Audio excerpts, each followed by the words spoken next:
1994లో వచ్చిన కార్టూన్ అనండి, యానిమేషన్ అండి, ది లయన్ కింగ్ దానికి సంబంధించినటువంటి మూవీ మేకింగ్ ఇది. ఎక్సలెంట్‌గా అప్పట్లో భయంకరమైనటువంటి క్రేజ్ ఉండేది. అప్పట్లో మాకు గూడా మూవీ దానికి సంబంధించిన సీరీస్ పట్ల. ఇప్పుడు దాన్ని మూవీగా తీయడం అనేది మంచి ఐడియా. ఒక విషయంలో డిస్నీని డెఫినెట్‌లీ అప్రిషియేట్ చేయాలి. చిన్న పిల్లలకి కానీ, పెద్దవాళ్ళకి గానీ కనెక్ట్ అయ్యేలాగా వాళ్ళు తీస్తూ ఉంటారు మూవీస్. మీకు రకరకాలు ఉన్నాయి అట్లాంటివి వాళ్ళ లిస్ట్‌లో. అయితే పిల్లలకి ఒక హెల్తీ ఎంటర్‌టైన్‌మెంట్ కేటగిరీలోకి వస్తది ఇది. ఈ మధ్య కాలంలో పిల్లలు వీడియో గేమ్స్ అని, గడిది గుడ్డని ఈ గోలలో and bad kind of stuff వైపు వెళ్తున్న వాళ్ళకి డిస్నీ ఒక హెల్తీ ఎంటర్‌టైన్‌మెంట్ ఇవ్వడంలో ఎప్పుడూ సక్సెస్ అవుతూనే వచ్చింది. ఇది కూడా సక్సెస్ అవ్వాలని కోరుకుందాం. అయితే నేను తెలుగులో చూశాను ఈ మూవీని. మహేష్ బాబు యొక్క వాయిస్ ఓవర్ బాగా సెట్ అయింది. గుంటూరు కారం యాస అక్కడక్కడ కనిపించింది. ఎమోషనల్ సీన్స్‌లో కూడా మహేష్ వాయిస్ వల్ల మనం డెఫినెట్లీ లీడ్ రోల్‌కి బాగా కనెక్ట్ అవుతాము. అట్లాగే పుంబాకి బ్రహ్మానందం ఇచ్చినటువంటి డబ్బింగ్ ఎక్సలెంట్‌గా భలే ఫన్నీగా ఉంది. చాలా బాగా సూట్ అయింది. అంటే ఓవరాల్‌గా అయితే అంటే సబ్జెక్ట్ కాస్తంత వీక్‌గా అంటే మనం ఎక్సైట్ అయ్యేంత కైండ్ ఆఫ్ థింగ్‌లో అయితే నాకు అనిపించలేదు.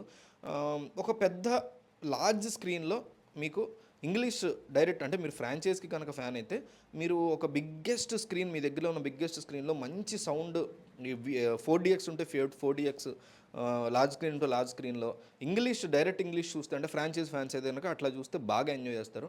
మహేష్ బాబు ఫ్యాన్స్ అయితే మాత్రం ఎందుకంటే 2028లో వస్తుందేమో రాజమౌళి మూవీ. మహేష్ బాబు ఫ్యాన్స్ మాత్రం తప్పనిసరిగా థియేటర్కి వెళ్ళి ఎక్కడున్నా సరే హ్యాపీగా తెలుగు డబ్బింగ్ చూడండి. మంచి కాస్తంత కొంచెమైనా మన ఆకలి తీరుతుంది. నాకు కూడా చాలా ఇష్టం మహేష్ అంటే. కాస్తంత ఆకలి తీరినట్టు అనిపించింది. ఎందుకంటే గుంటూరు కారం చూసాం. 1 ఇయర్ అయిపోతుంది ఆల్మోస్ట్ జనవరి గుంటూరు కారం వచ్చి. మళ్ళీ మహేష్ సినిమా ఎప్పుడు వస్తుంది? 25, 26, 27లో వస్తుందేమో మేబీ. 26లో వస్తే గొప్ప, 27లో వస్తే వచ్చినట్టు. లేదంటే ఇంకా ఏదన్నా ఉంటే 28లో వచ్చిందేమో అన్నట్టు పరిస్థితి. అందరం ట్రాల్ చేస్తున్నారు ఎప్పుడు వస్తుంది ఎప్పుడు వస్తుంది. సో ఇక ఇప్పట్లో వచ్చే పరిస్థితి లేదు కాబట్టి థియేటర్కి వెళ్ళి హ్యాపీగా మహేష్ మూవీ చూసినట్టు థియేటర్లో చూసుకుంటాం. వెరీ వెరీ గుడ్ చాయిస్ కింద చెప్పుకోవాలి. సో అంటే మిగతా వాళ్ళు ఈ ఫ్రాంచైజ్ ఫ్యాన్స్ కాదు, మహేష్ అంటే పెద్ద ఇంట్రెస్ట్ ఏం లేదు మాకు అనుకున్న వాళ్ళకి మాత్రం ఖచ్చితంగా స్కిప్పబుల్ మూవీ. నేను ఒక మంచి థియేటర్లో ఎక్స్పీరియన్స్ పొందాలి అనుకుంటే మాత్రం పెద్ద థియేటర్లో మంచి సౌండ్ సిస్టమ్తో ఇంగ్లీష్ వెర్షన్ చూడండి. చాలా అంటే సీజీఐ వర్క్లు కానీ మీకు ఆ సింహం నిజమైనటువంటి సింహం స్క్రీన్ మీద యాక్ట్ చేస్తున్నట్టు, నిజమైనటువంటి జంతువులు స్క్రీన్ మీద యాక్ట్ చేస్తున్నట్టు మనకి చూపించడంలో నిజంగా ఒక ఏనుగు వచ్చో, లేకపోతే నిజంగా ఒక సింహం వచ్చో, ఒక పులి వచ్చో ఆ కైండ్ ఆఫ్ పెర్ఫార్మెన్స్ని మన ముందే చేస్తుందేమో అనే అంత గొప్ప సీజీఐ వర్క్. అది ఇంపాసిబుల్. యానిమేషన్లో చేసిన అది మనకు తెలుస్తుంది. కార్టూన్ అని, యానిమేషన్ అని, యానిమీ అని ఇట్లా తెలిసిపోతాయి. కానీ ఇక్కడ అట్లా కాదు. నిజమైన సింహం పెర్ఫామ్ చేస్తే ఎట్లా ఉంటుందో అంత బాగా చూపించగలిగారు.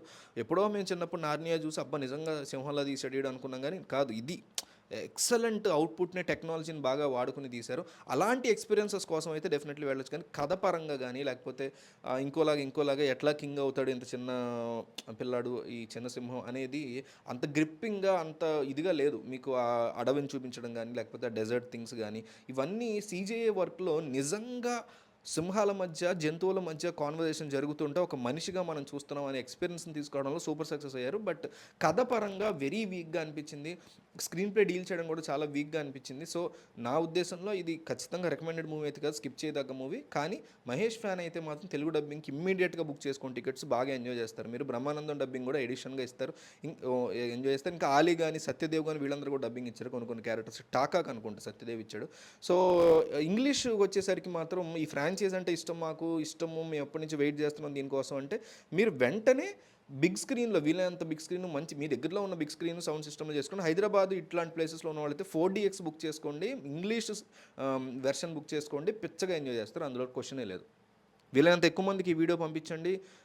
ఛానల్ సబ్స్క్రైబ్ చేసుకోండి. మనం బ్యాక్ టు బ్యాక్ రివ్యూస్ కానీ వీడియోస్ కానీ చేస్తున్నాం. సో ఖచ్చితంగా ఒక లైక్ ఇవ్వండి. మీకు తెలిసిన వాళ్ళందరికీ కూడా వీడియో షేర్ చేయండి. అట్లాగే ఛానల్ సబ్స్క్రైబ్ చేయండి.